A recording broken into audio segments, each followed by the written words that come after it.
नमस्कार, मैं हूं प्रियंका संभव। आप देख रहे हैं पहरेदार टीवी का सबसे बड़ा कंज्यूमर ग्रीवांस रिड्रेसल शो, जहां हम करते हैं आपके हक की बात और खबर लेते हैं उन कंपनियों की जो कंज्यूमर को करती हैं अनसुना। आज हम बात करेंगे इंश्योरेंस सेक्टर की। जिस रफ्तार से इस सेक्टर की ग्रोथ हो रही है, उसी रफ्तार से इसमें आने वाली शिकायतें भी बढ़ रही हैं। मिस सेलिंग, झूठे वादों और जालसाजी के शिकार इंश्योरेंस कंज्यूमर परेशान है और कंपनियां लापरवाह। आज हम आपको बताएंगे किन तरीकों से इंश्योरेंस एजेंट कंज्यूमर को बनाते हैं मिस सेलिंग का शिकार, और क्या एजेंट की गलती के लिए इंश्योरेंस कंपनियां नहीं है जिम्मेदार। कंज्यूमर के हक का हथियार फ्री लुक पीरियड क्यों खो रहा अपनी धार, और किन सावधानियों से एक इंश्योरेंस कंज्यूमर पा सकता है अपना हक। हमारे साथ होंगे फाइनेंशियल प्लानर और कंज्यूमर एक्टिविस्ट पीवी सुब्रमण्यम भी, जो बताएंगे कि कंज्यूमर कैसे रहें सावधान। हम आपको इंश्योरेंस कंपनियों की शिकायतों के बारे में तो बताएंगे, लेकिन उससे पहले एक आंकड़ा आपके सामने पेश करना चाहेंगे जो काफी चौंकाने वाला है। साल 2004-05 से साल 2011-12 तक, यानी 8 साल में इंश्योरेंस कंपनी के एजेंट्स ने कमीशन के तौर पर 1,13,000 करोड़ रुपए कमाए हैं। जी हां, हम सिर्फ एजेंट्स के कमीशन की बात कर रहे हैं। इसी से आप अंदाजा लगाइए कि देश भर में इंश्योरेंस का बाजार कितना बड़ा है। इसका साइज बढ़ने के साथ ही बढ़ी है इंश्योरेंस मिस सेलिंग और क्लेम रिजेक्शन की शिकायतें भी। पहरेदार के पास हर महीने जितनी शिकायतें पहुंचती है, उनमें से हर 10वीं शिकायत, जी हां, हर 10वीं शिकायत किसी ना किसी इंश्योरेंस कंपनी की होती है। और शिकायतों की इस लिस्ट में छोटी बड़ी नई पुरानी सभी इंश्योरेंस कंपनियां शामिल हैं।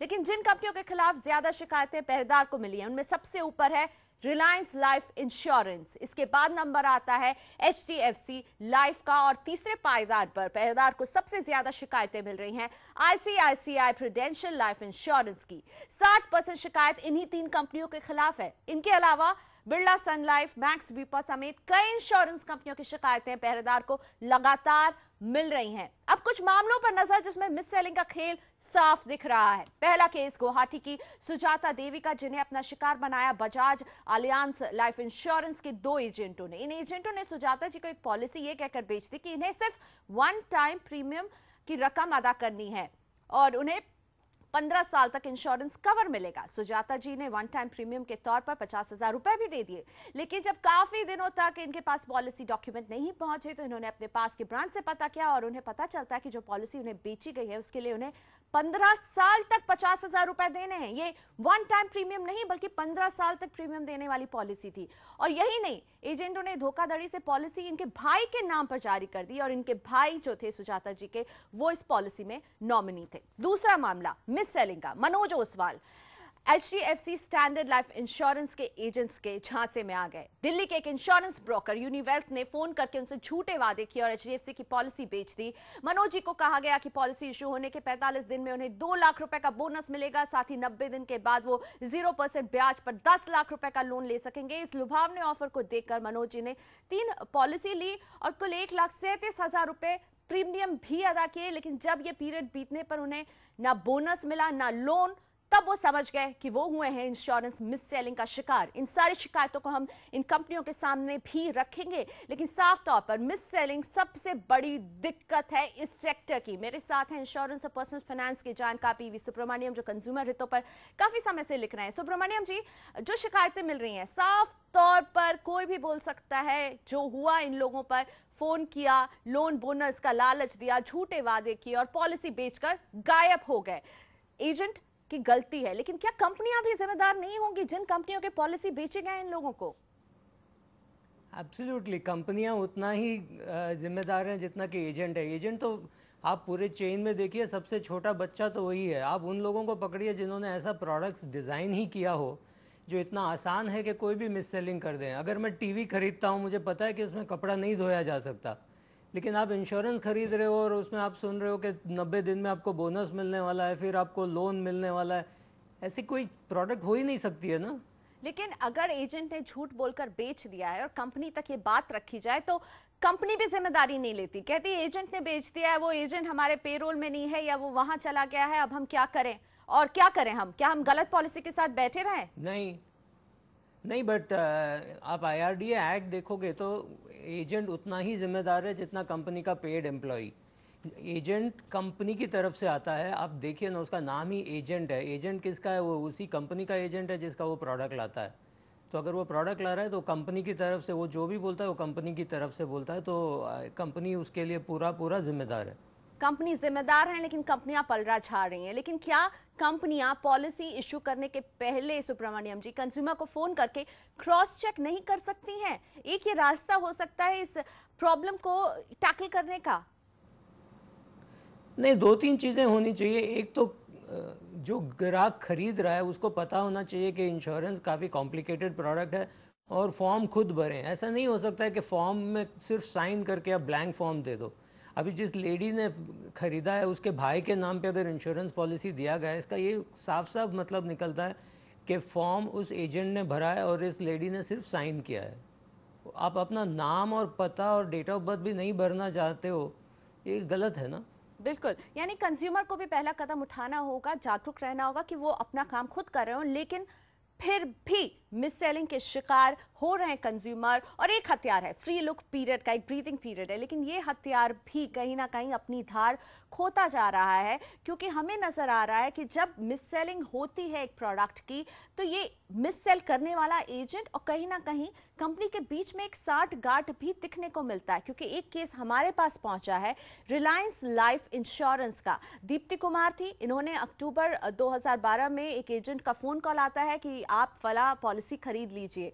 इन्होंने भी लगा कि ठीक है, शॉर्ट रिटर्न मिल रहा है, इसे खरीद लिया जाए। लेकिन दीप्ति ने जैसे ही पॉलिसी लिया और पॉलिसी डॉक्यूमेंट इनके पास आए, तो इन्हें पता चलता है कि जो वादे एजेंट और कंपनी के अधिकारी ने इनसे फोन पर किए थे वो सभी झूठे निकले। पॉलिसी डॉक्यूमेंट बिल्कुल अलग था। इसकी शिकायत करने जब वो पहुंची है, रिलायंस लाइफ पर फोन करके उन्हें बताया है कि इस तरह का गलत पॉलिसी उन्हें मिल गई है, ये इसको नहीं रखना चाहती हैं, तो एजेंट ने कहा कि आप ये डॉक्यूमेंट जो है रिलायंस लाइफ के दफ्तर पहुंचा दीजिए। दीप्ति ने यही किया, लेकिन जब काफी लंबे समय तक उनसे संपर्क नहीं किया गया तो दीप्ति को संदेह हुआ और उन्होंने कस्टमर केयर से लेकर हर मौजूद प्लेटफॉर्म पर इस मामले की शिकायत की। जब उनकी सुनवाई कहीं नहीं हुई, दीप्ति ने पहरेदार की मदद ली। पहरेदार के पहल के बाद रिलायंस लाइफ इंश्योरेंस को ईमेल भेजने के 3 दिनों के भीतर दीप्ति के पैसे रिफंड कर दिए गए। दीप्ति ने पहरेदार को धन्यवाद का ईमेल भी भेजा है।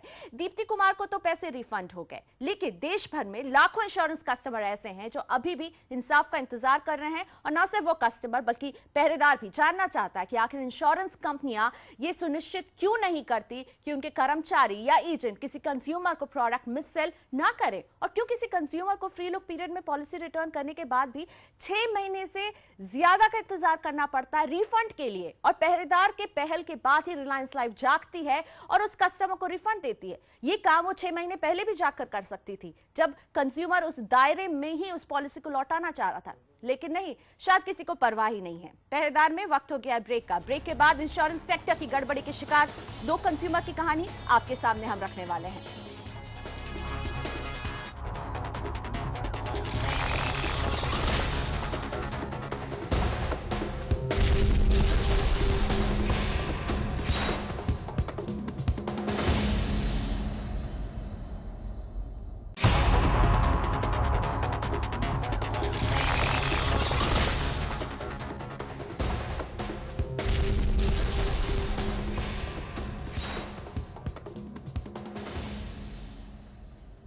Welcome back. आप देख रहे हैं पहरेदार, वो शो जो करता है कंज्यूमर के हक की बात। और आज हमारी नजर है इंश्योरेंस सेक्टर में फंसे कंज्यूमर्स की दिक्कतों पर। प्रोडक्ट बेचने वक्त कंपनियां कस्टमर सेटिस्फैक्शन के बड़े बड़े दावे और वादे करती है, लेकिन प्रोडक्ट बेचते ही उनका सुर बदल जाता है। ऐसा ही हुआ सहारनपुर उत्तर प्रदेश के वीरेश कुमार जैन के साथ। इन्होंने ICICI Pru guaranteed saving insurance plan लिया था, लेकिन जब देखा कि ये इनकी जरूरत से मेल नहीं खा रहा है तो वीरेश जी ने इसे फ्री लुक पीरियड में कंपनी को वापस करना चाहा। इसके बावजूद वीरेश जी को उनके पैसे वापस नहीं मिल पा रहे थे। कंपनी कोई ना कोई बहाना बनाकर उनका रिफंड टालती रही। वीरेश कुमार जैन के बेटे गौरव जैन हमारे साथ जुड़ रहे हैं फोन लाइन पर पूरे मामले को बताने के लिए। गौरव जी नमस्ते, स्वागत है पहरेदार में। क्या हुआ? आपके पिताजी को जो प्रोडक्ट बेचा गया था इंश्योरेंस का, वो भी गलत ही था?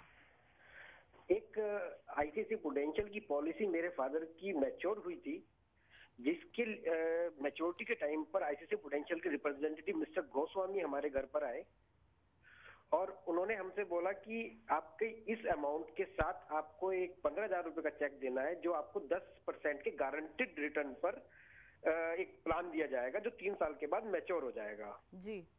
तो ये क्लियर मिस सेलिंग थी, क्योंकि मैं खुद फाइनेंस सेक्टर में जॉब करता हूं, तो मेरे को ये बिल्कुल अच्छे से पता है कि जो पेंशन प्लान होता है उसका 100% मैच्योरिटी नहीं मिलती है।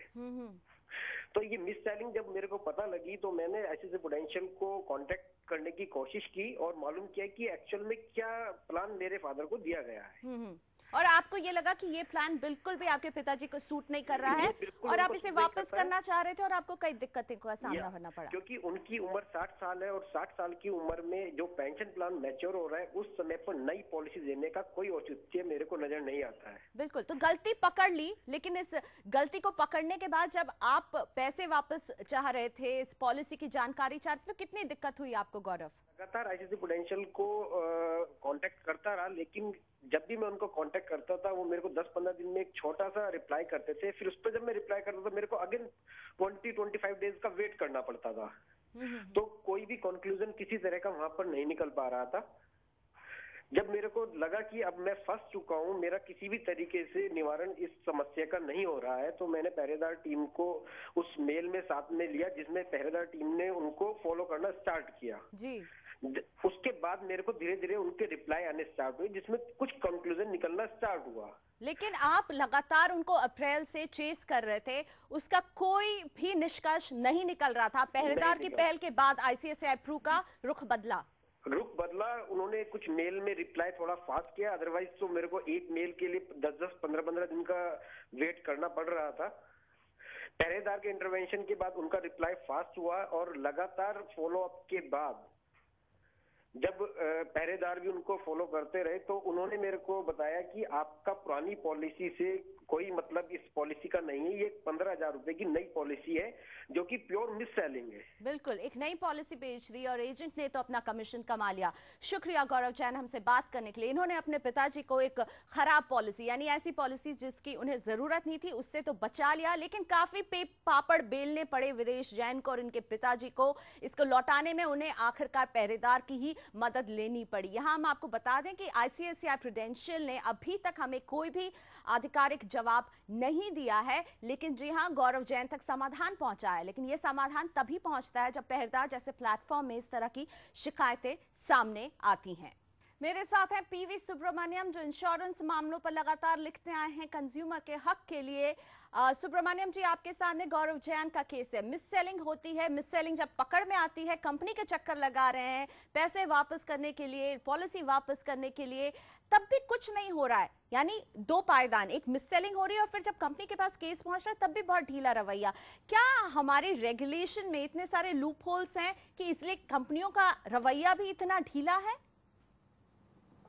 हाँ, एक कॉम्बिनेशन है। कंपनियों ज़्यादा माल बेचना चाहते हैं, ज़्यादा प्रॉफिटेबल प्रोडक्ट्स बेचना चाहते हैं, तो इस तरह का प्रेशर होता है। तो how do you protect your self against miss selling? बहुत सिंपल है। अगर आप कोई बड़ी शहर में रह रहे हो तो कोई उनकी ऑफिस में जाके आप ख़रीदो और उनके एम्प्लॉयज़ का कार्ड ले लो और एम्प्लॉय को बोलो कि मुझे राइटिंग में चाहिए, ये प्रोडक्ट मेरे लिए सूटेबल है, शायद दें शायद न दें। न देंगे तो आप चेक साइन मत कीजिए और आपको जो भी सवाल पूछना है, जो भी लिखित में लेना है वगैरह हो, वो सब आप चेक देने से पहले कीजिए। आप चेक दे दोगे, उसके बाद किसी को पड़ी नहीं है आपका क्या प्रॉब्लम है। तो कहीं ना कहीं सिस्टम जरूर सो रहा है और इसे जगाना होगा, और इसे जगाने के लिए आपको सवाल पूछने होंगे और कंपनियों को या फिर कंपनियों के एजेंट को जवाब देने होंगे। पहरेदार में वक्त हो गया है ब्रेक का। ब्रेक के बाद हम करेंगे आपको सावधान। जी हां, सचेत हो जाइए और बचिए इंश्योरेंस में हो चल रही मिस सेलिंग से।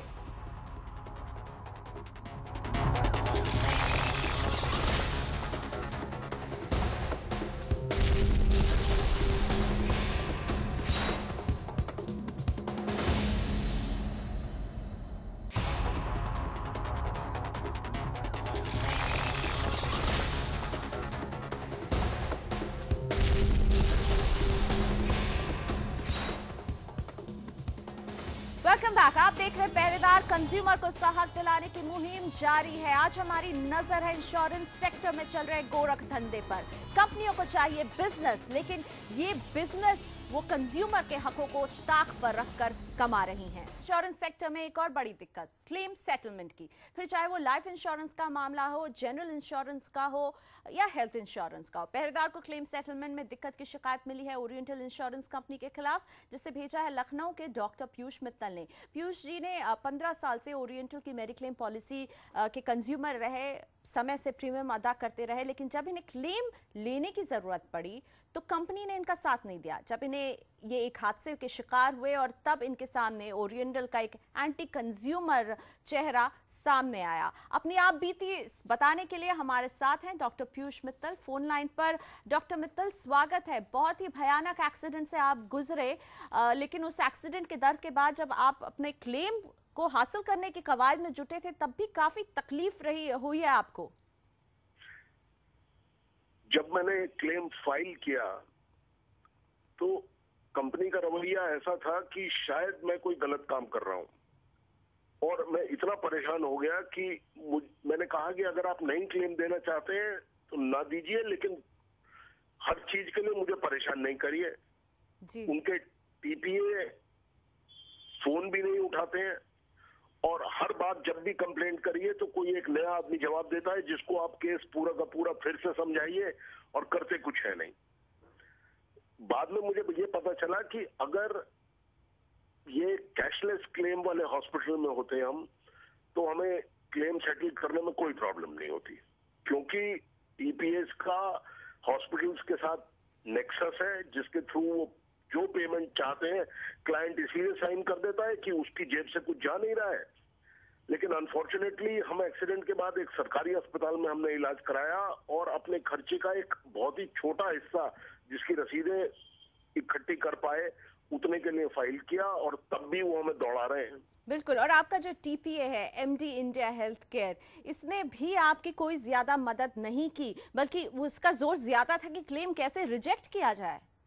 उस सब समय उनका एम, जो कागज हम उनको एक बार दे चुके हैं उस कागज के लिए दोबारा मांगते रहे। फिर अंत में उन्होंने ये कहा कि आप हॉस्पिटल से एक अटेस्टेड कॉपी के शीट की हमें दीजिए। हॉस्पिटल को जब मैंने कांटेक्ट किया, जो कि लखनऊ का prestigious king George's medical university का पार्ट है, तो उन्होंने कहा कि मेडिकल लीगल केस होने की वजह से ये रिकॉर्ड हम सिर्फ कोर्ट को दे सकते हैं। और आप बस चक्कर ही काटते रहे। इन सब में टीपीए के रुख के बारे में हमने बात की, ओरिएंटल इंश्योरेंस का क्या रुख था? वो आपको सुन रही थी, आपकी मदद करने की कोशिश कर रही थी, क्या सहयोग कर रही थी कंपनी? वो सिर्फ सुनते थे और उस कंप्लेंट को एमडी इंडिया को ट्रांसफर कर देते थे। जहां तक ओरिएंटल का सवाल है, जब मैंने इनके कस्टमर सेल को 6/11/2012 को कंप्लेंट किया तो इनके पास से मेरे पास एक मेल आया कि हम आपको 2 दिन के अंदर एक कस्टमर ग्रीवियंस नंबर देंगे और ये एक आदमी मिस्टर सलील कुमार कस्टमर सर्विस डिपार्टमेंट के हैं जो कि आपसे कोऑर्डिनेट करेंगे। उसके बाद इस कस्टमर सेल ने भी मुझे कांटेक्ट करने की कोई कोशिश नहीं करी और खाली बस ये उठाकर उसको एक एमडी इंडिया को फॉरवर्ड कर देते थे मेरी कंप्लेंट।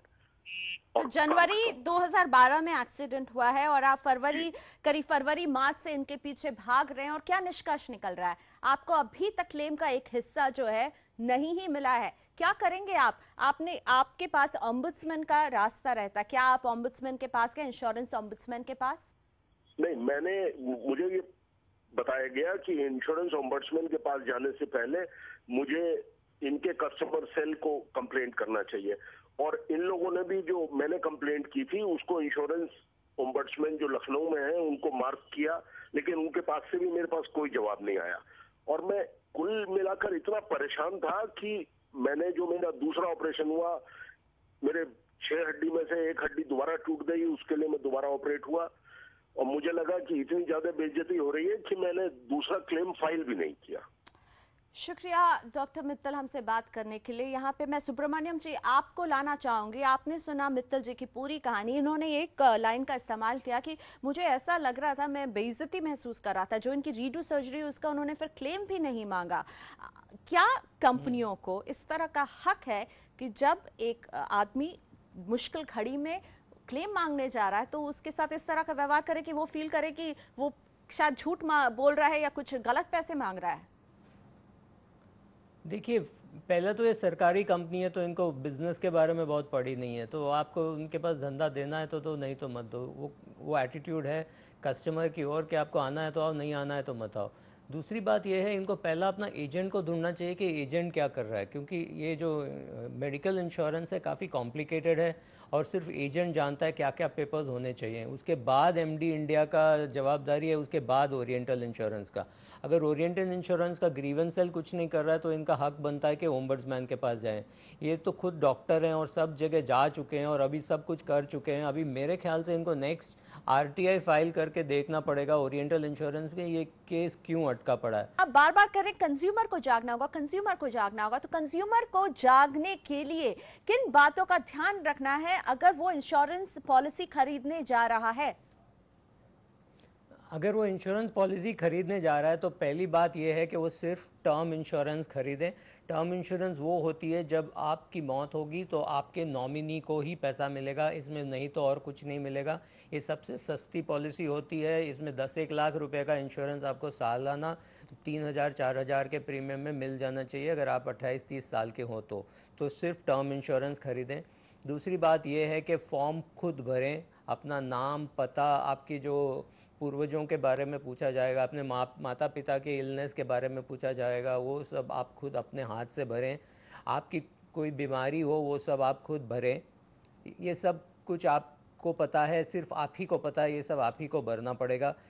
हो सके तो आप कंपनी की ऑफिस में जाके फॉर्म भरें या अपने घर में बैठोगे तो भी आप ऑफिस में जाके वो उस ब्रांच मैनेजर के कार्ड लें, वहाँ जाके पूछें कि ये आपके लिए अप्रोप्रिएट है कि नहीं।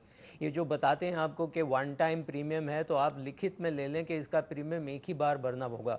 मैं ये भी जानता हूँ कुछ लोग बोलते हैं sir 1 time premium 1 time every year. ये सब लैंग्वेज का खेल है जो आम आदमी शायद समझ नहीं पाए। तो ये समझें कि भाई मैं एक ही चेक देने वाला हूँ फुल 15 साल के लिए, ऐसे नहीं कि हर साल एक चेक देने वाला हूँ। इसका भी अगर वो लिखित में चाहे तो लिखित में ले लें। बाकी का हो सके तो जैसा ही उनका रसीद वगैरह मिल जाता है उसकी फ़ोटोकॉपी बना के रखें और इंसिस्ट करें कि मुझे पॉलिसी 10 दिन के अंदर, 15 दिन के अंदर जब भी मिलता है मैं वापस पढ़ूंगा। और जैसा ही वो मिल जाता है तो उसमें देख लें कि भाई इसमें टर्म इंश्योरेंस वर्ड है कि नहीं है। अगर यूनिट लिंक प्लान है तो न खरीदें। साफ तौर पर जो बात उभर कर आ रही है कि आवाज उठाइए, सवाल पूछिए, जवाब मांगे, इसके अलावा कलम उठाइए, अपना फॉर्म खुद भरिए, केवल सिग्नेचर मत कीजिए, इसका भी ध्यान रहे क्योंकि इस पॉइंट पर भी एजेंट्स आपको बेवकूफ बना सकते हैं। पहरेदार में आज बस इतना ही। आप भी अपनी शिकायत हमें भेज सकते हैं, ईमेल कर सकते हैं आप हमें pehredar@network18online.com पर। आप हमें अरे मुहिम के साथ जुड़ सकते हैं फेसबुक पर भी, साथ ही में आप ट्विटर पर मुझे फॉलो कर सकते हैं प्रियंका संभव पर, और पहरेदार को फॉलो कर सकते हैं @pehredar_आवाज पर। पहरेदार में आज इतना ही। नमस्कार।